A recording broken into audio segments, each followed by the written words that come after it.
seam allowance.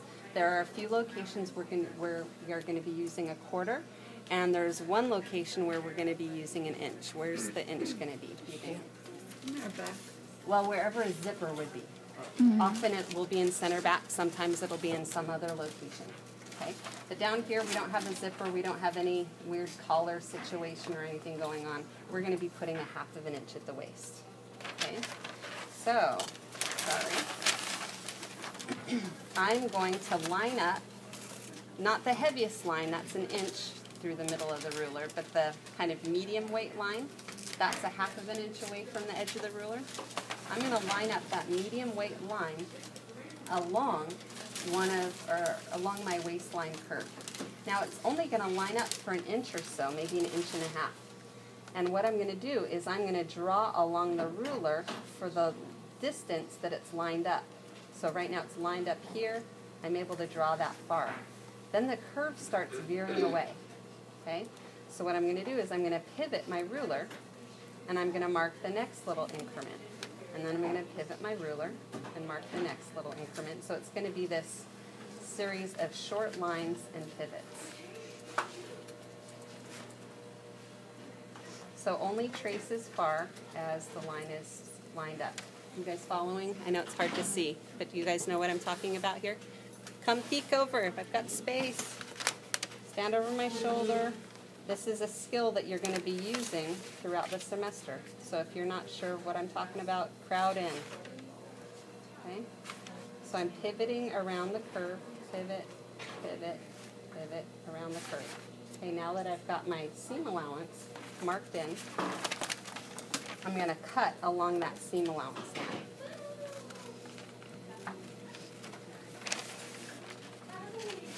And I'm going to cut through my dart. I'm going to stop at center front because I've got my other side of the pattern to deal with.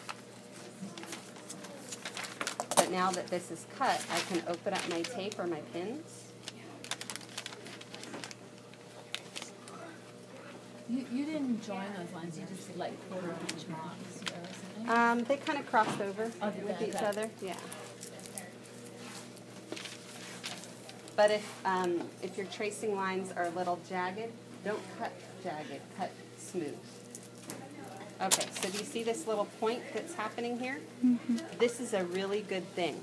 And I need you guys to understand where it came from. It came from the fact that when this dart is shut, it's sort of following an angle along that center front line. When I open it up, this is the shape it needs to be to sew cleanly and smoothly. Every semester I have somebody who tries to freehand what they think that should be. Don't do any thinking. The dart's going to do all the work for you. Fold it up, cut it, trust whatever bizarre shape it made. Don't cut it off. Don't go, it looks wrong, it's pointy, there shouldn't be any points on the waist, and lop it off. I usually have somebody cut it off, and I have somebody going, I think it should look like this. Just don't. Just fold it, tape it, cut it, done. Okay, let it tell you what its shape needs to be.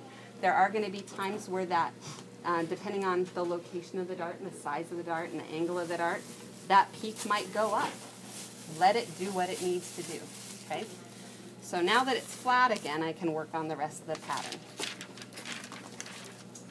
Okay, so I've double checked that size, right?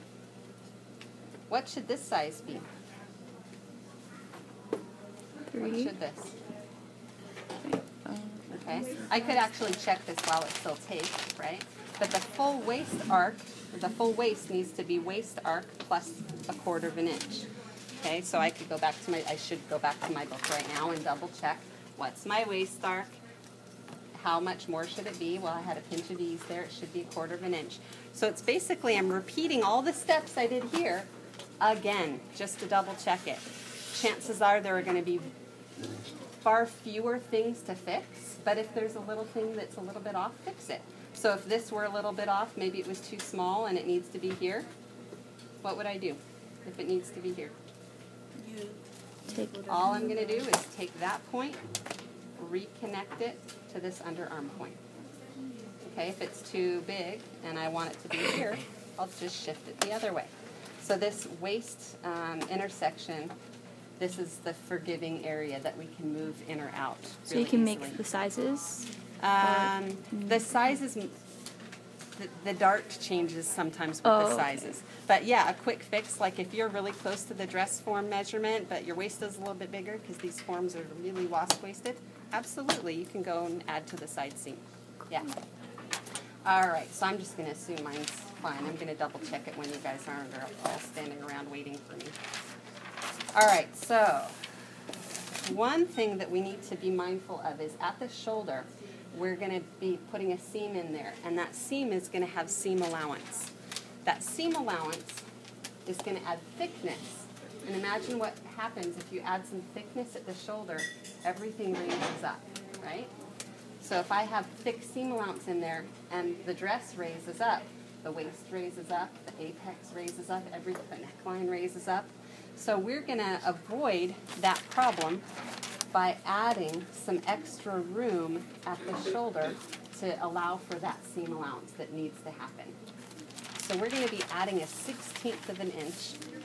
And again, I'm following along with the book, page 40 and 41, and this shows where to add the 1/16 of an inch. But I'm just adding the smallest amount, excuse me, of extra room right here at the shoulder.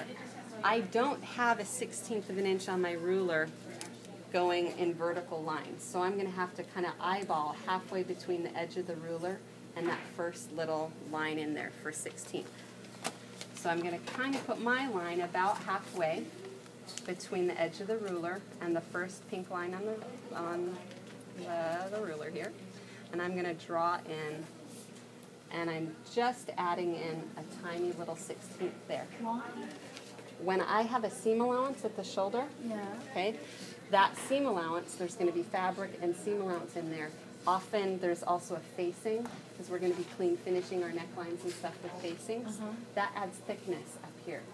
If I have thickness underneath here, like a shoulder pad or something like that, that would raise up the garment off of the body, would raise it higher, which would raise the bust line, which would raise the waistline. So this will just allow it to settle down a little bit more, give it a little extra room for the facings and all the seam allowance. Okay, so now I'm able to, now that I've got my extra little ease in there, I've got my dart intake, I'm going to add my seam allowance to the rest. So I'm going to do a 1/2 of an inch at the shoulder. You're measuring half from that 16th out of Half it. from the 16th line. So that 16th line is my new sewing line. 1/2 at the side seam.